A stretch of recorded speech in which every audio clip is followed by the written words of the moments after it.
Ya, kalau saya boleh lanjutkan sikit perbincangan tentang sejauh mana kita committed. Kita boleh ukur sejauh mana tanggapan, ya, walaupun ia persepsi, tapi persepsi itu punya sebab, ya. Sama ada kelompok segmen itu adalah yang bukan Islam, maupun kadang-kadang orang Islam sendiri, ya. Tahap pengetahuan tentang hukum apa yang dikatakan penal code ataupun hukum jinai Islam ini, kesalahan jenayah dalam Islam ini, sangat, ya, mengecewakan, membimbangkan, ya. Dan kalau orang bukan Islam tu kalau sebut saja potong, dia cukup, ya, kita tahu bagaimana, ya. Jadi apa yang nak saya sebutkan, mengapa jadi begitu? Kalau kita punya komitmen dari awal dulu tentang satu yang pada i'tiqadnya, satu yang tidak boleh la khiyara, tak ada pilihan bagi kita, ya. Ia sebahagian daripada akidah, sebahagian daripada syariat, ya. Kalaupun sesuatu juzuk yang kecil tapi juzuk yang penting. Lalu komitmen kita, saya bukan mau sebut apa baiknya kerajaan ataupun parti yang saya dukungi, tetapi paling tidaknya kalau di kerajaan di Kelantan itu kita setiap tahun menganjurkan seminar hudud saja. Seminar hudud dalam lingkungan ianya dibicarakan dalam seluruhnya syariat Islam itu sendiri, Islamic law itu sendiri, Islamic law and jurisprudence, ya. Lalu kita punya komitmen begitu, dan komitmen PAS saya telah sebutkan di awal tadi adalah dalam menggubal dan meteraikan enactment syariah, ya, kanun jinayah itu, sama ada Kelantan atau Terengganu. Lalu di sinilah kalau usaha kami, ya, membawa ini ke tengah, tetapi pada waktu yang sama media, ya, yang merupakan media arus perdana yang tentunya milik sebagian besarnya oleh kerajaan yang memerintah, kerajaan pemerintah, hanya ni UMNO itu sendiri, membawa yang tidak menyambut, bahkan terkadang kali membawa satu trend yang bertentangan dengan itu, ya. Lalu memang begitulah akibatnya dan persepsinya. Rakyat takut, orang Cina takut dan sebagainya, ya. Jadi kenapa begitu adalah saya kira dengan segala keadilannya dan kebertanggungjawabannya, kita kena akui bahawa di sana mungkin telah berlaku kesilapan-kesilapan seperti mana Ustaz Fatul kata tadi, yang lalulah. Tetapi jangan kita tidak mengiktiraf kesalahan itu, kerana kita tentunya akan meneruskan kesalahan-kesalahan itu.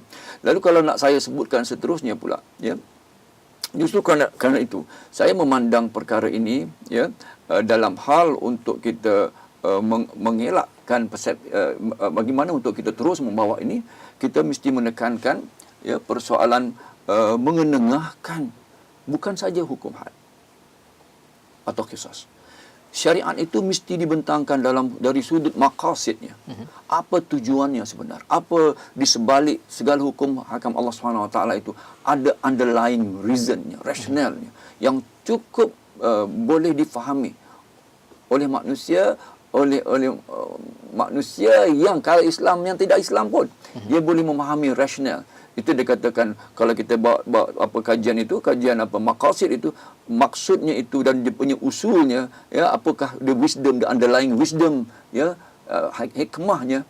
Kan hukum tu dia ada ilatnya, dia ada reason dia ada. Jadi oleh kerana itulah saya terus mempertikaikan, ya, persoalan sikap dan komitmen kerajaan pusat yang selama hari ini, ya, tidak nampak, ya, komitmen itu terpaksa saya sebutkan, ya. Okay, dan saya yakin, ya, kan berapa respon daripada Ustaz Fatul Bari. Jadi dari sudut ini, ya, sebab itu saya menekankan bahawa ia jangan diambil dalam garis pertentangan politik.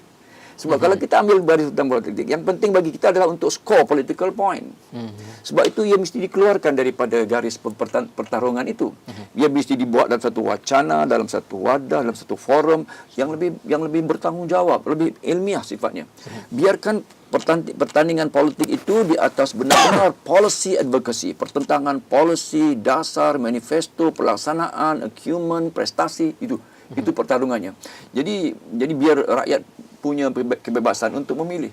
Mungkin Ustaz bersetuju dengan saya, pasti banyak yang boleh kita pertikai. Tapi tak apa, itulah sifatnya dinamika politik yang seimbang-imbang ini, yang saling menyemak satu sama lain.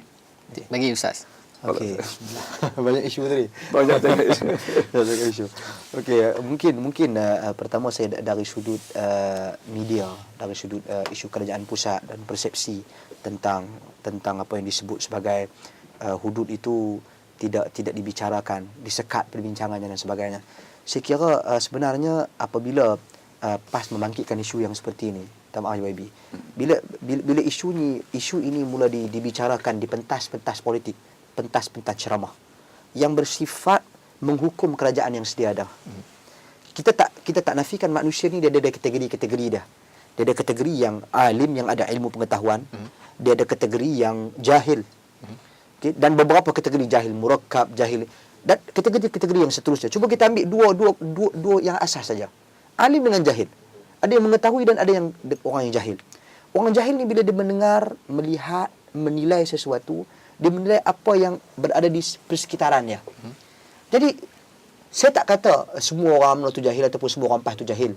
Semua orang UMNO tu alim, orang PAS tu alim. Masing-masing ada yang di kalangan orang mengetahui, di kalangan mereka juga ada orang yang tidak mengetahui. Cuma bila dilontarkan di pentas-pentas ceramah. Contoh, suatu ketika dahulu masyhur perkataan-perkataan seperti siapa tak melaksanakan hukum Allah maka dia kafir. Dulu.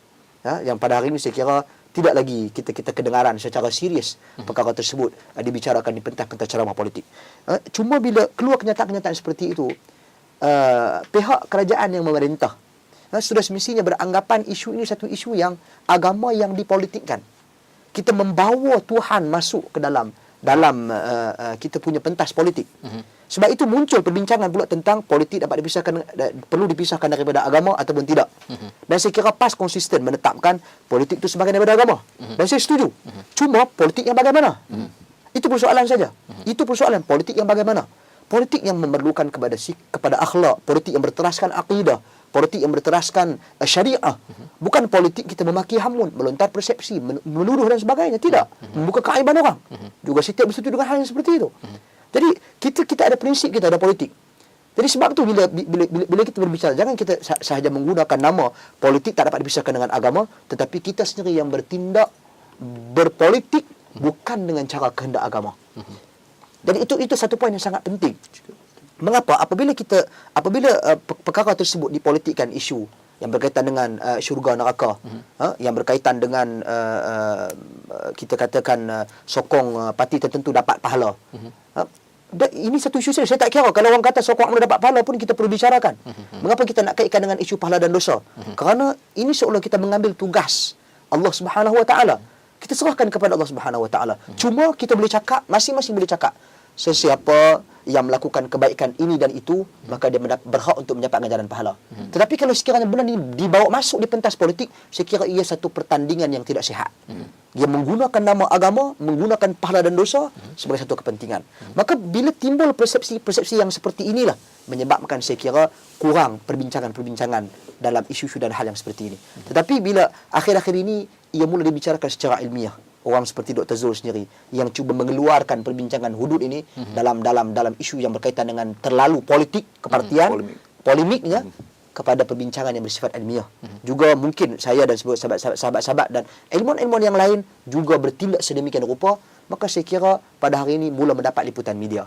Cuma ada pihak-pihak tertentu yang mengambil kesempatan, yang masih lagi tidak kunjung sudah mengambil kesempatan, masih lagi menjadikan isu ini sebagai satu isu politik dan jadi polemikkan.